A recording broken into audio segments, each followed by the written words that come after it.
Hello everyone, welcome to Vajiram and Ravi's Places in News. My name is Shubhangi Singh and today we are going to discuss some important places that have been in news from the perspective of exam in the past few days. So beginning with some global places, starting with the first one, that is Strait of Hormuz.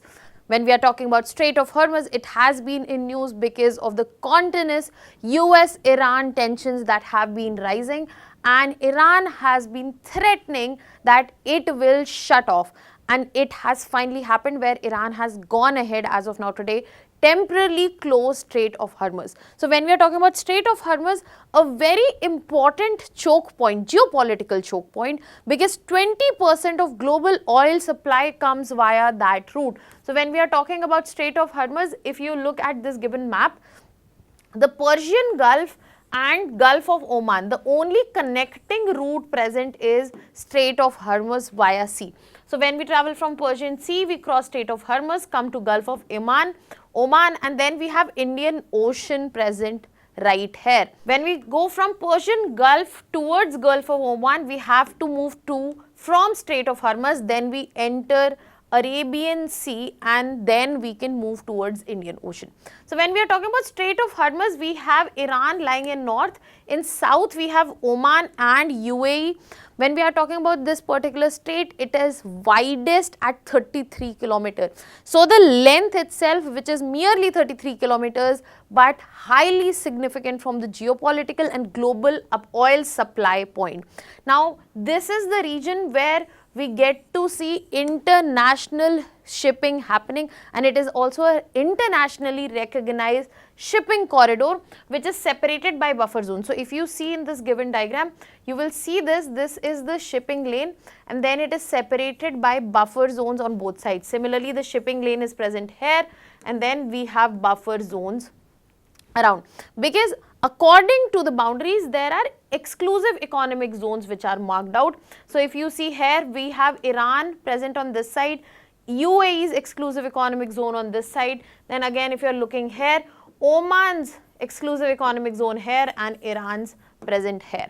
When we are talking about this particular strait, it becomes very important from multiple contexts. So when we are talking about the physiographic context, it is known for the shallow continental shelf, and it has multiple strategic islands which are present here.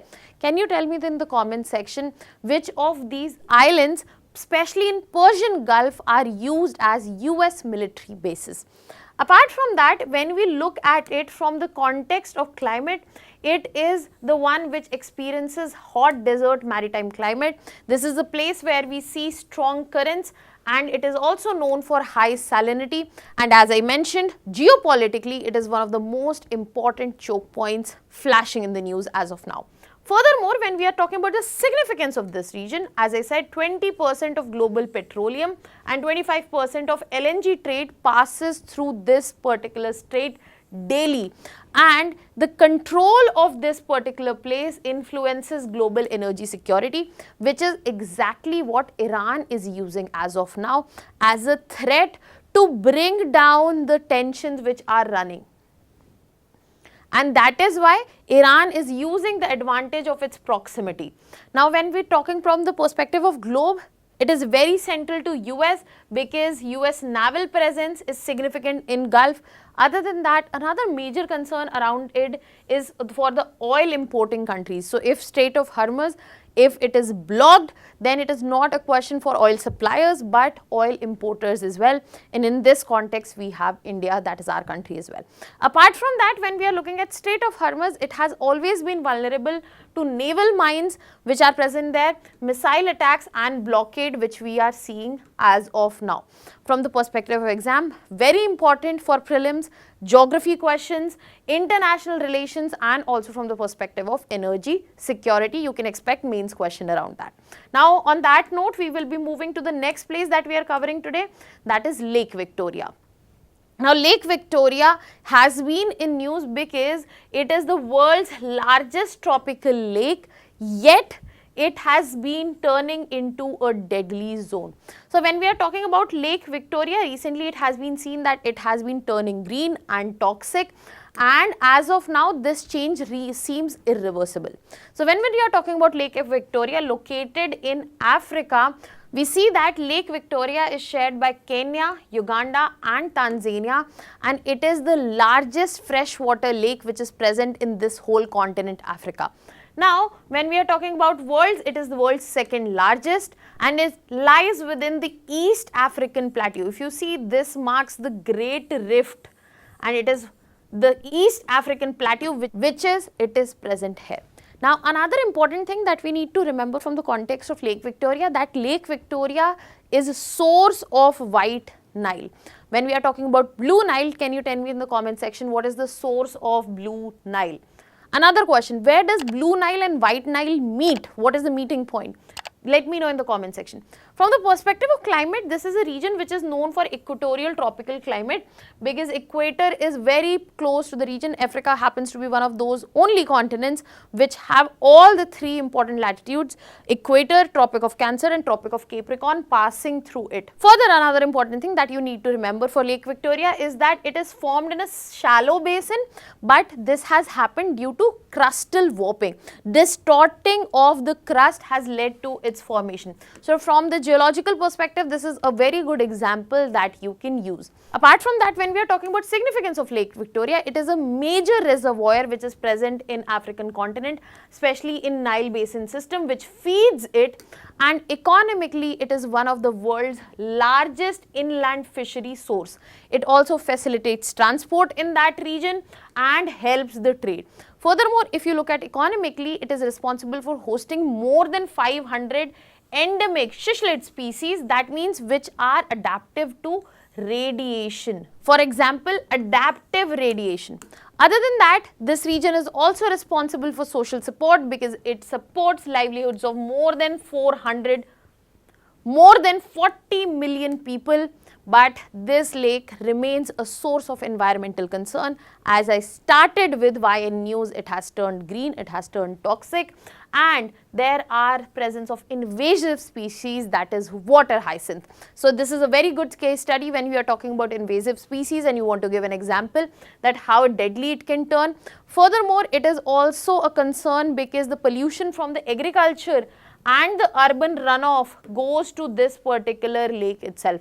So from the context of GS1 physical geography and GS3 environment and biodiversity, very important point to remember. Now moving to the next place that we are covering today, that is Kilauea Volcano. So when we are talking about Kilauea Volcano, it has been on and off in news, but when we are talking about the explosion taking place, it has erupted yet again with lava fountains which have run for more than 7 hours.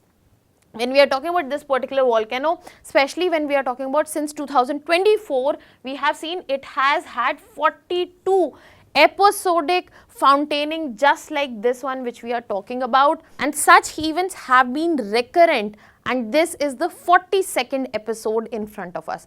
So when we are talking about Kilauea Volcano, it is located in Hawaii Islands, which is the 52nd state of US. When we are talking about Kilauea Island, it is located in Hawaii, one of the states of USA, and it is part of Hawaiian volcanic chain which is present in center of the Pacific Ocean, that is Central Pacific Ocean. Furthermore, when we have to understand this particular volcano, it also explains that it is located over a mantle plume hotspot. So when we are talking about mantle plume, you have to understand we have three layers which we generally talk about beneath Earth: core, mantle and crust, right? So in mantle also we have lower mantle and then we have upper mantle, and when we are talking about core and mantle boundary, that is where we see buoyant magma present. So sometimes because of extreme pressure, this mantle magma goes up and it forms a plume like situation. And when tectonic activity happens here, this is where we get to see volcanic activity. Now, because of this volcanic activity, the kind of Kilauea volcano is, it is a shield volcano which is present, which is known for gentle slopes which are formed with basaltic lava. So that means the lava which is coming out, which is less viscous, that is why it flows and it and it forms gentle slopes. Another important thing to remember for this particular volcano is that this is a volcano which is not located at a boundary of plate. That means it is within the plate. It is in the center of Pacific plate. Furthermore, when we are talking about Kilauea volcano, it becomes important for us to look into the significance. Geologically, very important. Why? Because when we talk about world's most active volcanoes, Kilauea volcano is always listed on that list. Furthermore, it is a very good example of hotspot volcanism, where we can understand better about hotspots and also mantle plumes. Furthermore, scientifically, a very important site for understanding volcanology and magma dynamics, where the research can be done. Furthermore, it is also known for the hazard it creates, the lava flows which destroy the vegetation, the settlements which are present there, and the gas emissions because of volcanic activity also worsen the air quality which is present there.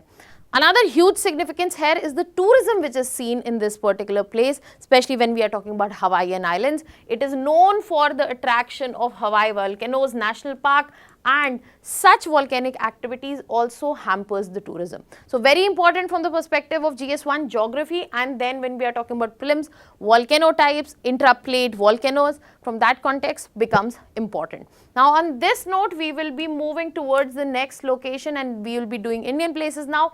The first one is Shahpur Kandi Barrage. So Shahpur Kandi Barrage has been recently in news because India has brought another way to cut down water supply to Pakistan, and this time it is not through Indus Water Treaty or putting it in abeyance. When we are talking about Indus Water Treaty, when we are talking about right-hand tributaries, they were allocated towards Pakistan, and when we are talking about left-hand tributaries, including Ravi, Chenab and Beas, they were allocated to India. Now, India had this long pending barrage since 1979, that is Shahpur Kandi Barrage, because of which the unused water used to flow to Pakistan and it was not utilized. So finally, Shahpur Kandi Barrage is going to be functional by 31st March, and the excess water that used to go to Pakistan, it is not going to go anymore. So when we are talking about Shahpur Kandi Barrage, a very important link in the hydraulic drainage system which was starting from the Ranjit Sagar Dam, especially when we are talking about Ravi River, it is located on Ravi River, and when we are talking about its location, it is in Pathankot district. So the functioning of Shahpur Kandi Barrage is going to help Jammu region, especially Kathua and others in terms of irrigation. It is located downstream of the Ranjit Sagar Dam present on Ravi River. It is located in the foothills of Shivalik Range, part of Indus River drainage, and it is known for the subtropical monsoon climate which is present there. When we are talking about the significance, Shahpur Kandi Barrage comes in multiple contexts because hydrologically it is going to help us store and utilize the water for irrigation. It will bring the benefits of irrigation to Punjab and also regions of Jammu and Kashmir. Furthermore, it is going to enable hydropower generation, which is an important factor for renewable energy generation and also our net zero goals. Apart from that, it will ensure that India uses the water that was allocated to itself, and that too not just for water policy but also national security at the same time. And this also serves as a good tool for water diplomacy in the meantime. So very important from the perspective of GS2 and also GS3, where we look into water resource management. Now on this note, we will be moving to the next place that we are covering today, that is Papikonda National Park. Papikonda National Park has been in news because of Operation Stripes. So in Operation Stripes, an adult male tiger has been released in this national park. When we are talking about Papikonda National Park, it is located in Andhra Pradesh, known for its spread along the Godavari River Gorge. It is part of Eastern Ghats mountain system. The terrain here is hilly forested slopes and river valleys which are present. The forests that you will find in these national parks are tropical, moist, deciduous, and also some semi-evergreen patches which are present. It is part of the Deccan Peninsula, and that is why when we are talking about significance, it becomes very important ecologically because it houses tiger, leopards, gaur and giant squirrel. It is known for its floral diversity with endemic species and medicinal plants, and it is the watershed protection of Godavari basin as well. Also very important from the perspective of sociology, tribes such as Koya are the ones which reside here and mark this at their home. Papikonda National Park has been also in news because of the environmental threats, because there is a huge submersion risk present because of the dam project. Can you tell me in the comment section which is the dam project which lures the threat in front of Papikonda National Park? Becomes very important from the perspective of GS3 biodiversity conservation and also GS1 when we are looking at geography. Now we will be moving on to the next place that we are covering today, that is Chunar Fort. When we are talking about Chunar Fort, it has been in news because it will be renovated and put up in form of a heritage hotel with 150 crore investment in form of PPP. So when we are talking about Chunar Fort, it is located in Mirzapur district in Uttar Pradesh, and it was secured by Sher Shah Suri back in 1530 through strategic alliances. After 4 months, Humayun was able to seize it, and later in 1575, Akbar also constructed the West Gate, and also in 1575 it was captured by Akbar, and later by 1586 there was construction of West Gate for this particular fort. Later, if you are talking about British era, it was used as an artillery depot and also prison, and gradually because of not proper conservation, it had lost its charm, but the conservation works have taken up and it is going to be converted into a heritage hotel. Now it is situated on the right bank of Ganga river. It is built on sandstone, and it is built on a sandstone hill which is 85 meters above the river level. Furthermore, it becomes important in terms of the trade route itself because it lies on the historic trade as well as the military route which used to link eastern India to North India. From the perspective of physiography, you have to remember it is present on Vindhyan Plateau edge.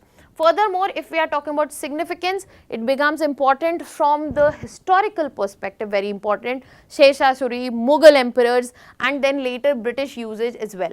This was a place which was strategically important because it commanded navigation and trade along river. The architecture of this place is very unique, this particular fort. It has influence of Afghani, Mughal as well as colonial military architecture. It is also linked to, when we are talking about ancient periods, King Vikramaditya and saints, and that is why it is an expected investment that into conversion into a heritage hotel. It will not only conserve our history but also the architecture and the heritage which is present in here. Very important from the perspective of GS1 and also your prelims. Now that was all from my side. I'll be coming up with more sessions like this. Thank you so much.